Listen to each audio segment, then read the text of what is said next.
Hi friends, বৌমার রান্নাঘরে আপনাদের সবাইকে স্বাগতম। আজকে নিয়ে এসেছি ফিশ ফ্রাই।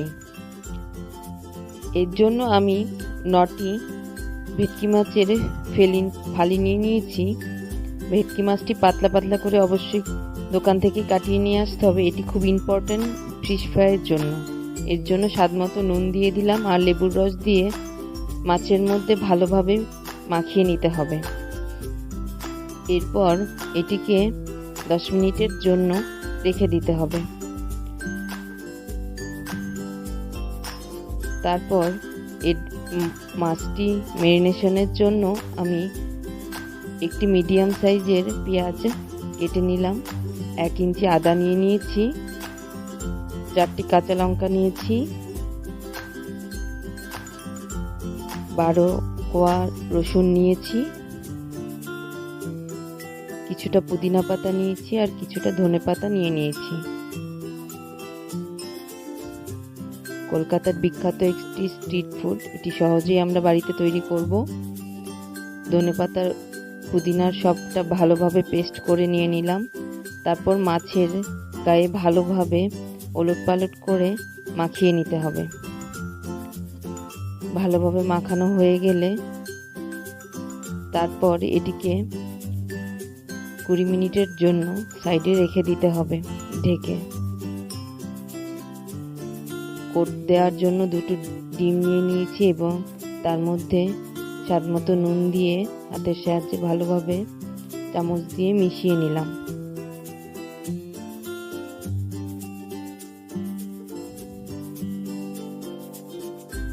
ভালোভাবে মেশানো হয়ে গেলে তারপর পাশে একটি থালার মধ্যে ব্রেড ক্রাম্বস নিয়ে নিয়েছি।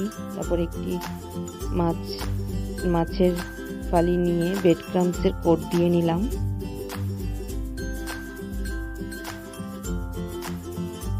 বিস্কুটের গুঁড়োর কোট দেওয়ার পর তারপর একবার আমরা ডিমের কোট দিয়ে নেব। আপনাদের ইচ্ছে মতো আপনারা একবার বা দুবার কোট দিলেও হয়। আমি এখানে 3বার রিপিট করব এই প্রসেসটি। তারপর ব্রেড ক্রাম্বসের ভালোভাবে কোট দেওয়ার পর তারপর ডিম দিয়ে কোট দেবো। এটি খুব ইম্পর্টেন্ট, ব্রেড ক্রাম্বসটা যাতে চারিদিকে ভালোভাবে কোট হয়ে থাকে, তাহলে এর মধ্যে ভিতরে তেল যাবে না। না হলে কোনো দিকে যদি ফাঁকা থেকে থাকে তাহলে তেল যাওয়ার সম্ভাবনা থেকে থাকে। তারপর এভাবে প্রেস করে করে দেখুন, হাতের সাহায্যে এভাবে প্রেস করে আমি এটা 3বার রিপিট করেছি ডিম এবং ব্রেড ক্রাম্বস দিয়ে।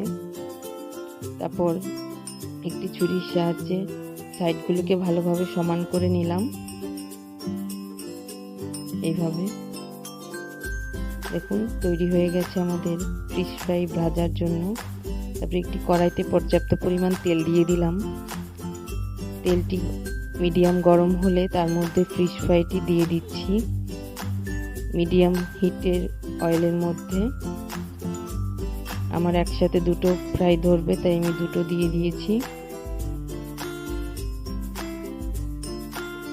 দুপাশ গোল্ডেন ব্রাউন কালার হওয়া অবধি আমাদের ফ্রাই করে নিতে হবে। এই সময় আমাদের হিটটি অবশ্যই মিডিয়াম হিটই রাখতে হবে।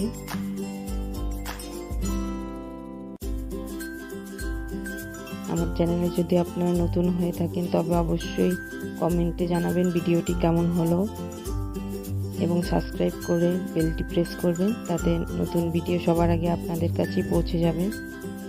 তারপর তেল ঝরিয়ে প্লেটে নামিয়ে নিলাম। তৈরি হয়ে গেছে আমাদের মজাদার ফিশ ফ্রাই। এভাবে আমি বাকি সবগুলো ফ্রাই ভেজে নেব। আমার ভিডিওটি যদি ভালো লেগে থাকে অবশ্যই কমেন্টে জানাবেন এবং অবশ্যই একটি লাইক দিতে ভুলবেন না। রেসিপিটি যদি ভালো লেগে থাকে অবশ্যই কমেন্টে জানাবেন এবং কোনো রকম ভুল ত্রুটি হলেও জানাবেন। পুরো ভিডিওটি দেখার জন্য সবাইকে অসংখ্য ধন্যবাদ। পরবর্তী ভিডিওর জন্য অবশ্যই সাথে থাকবেন। Bye bye friends.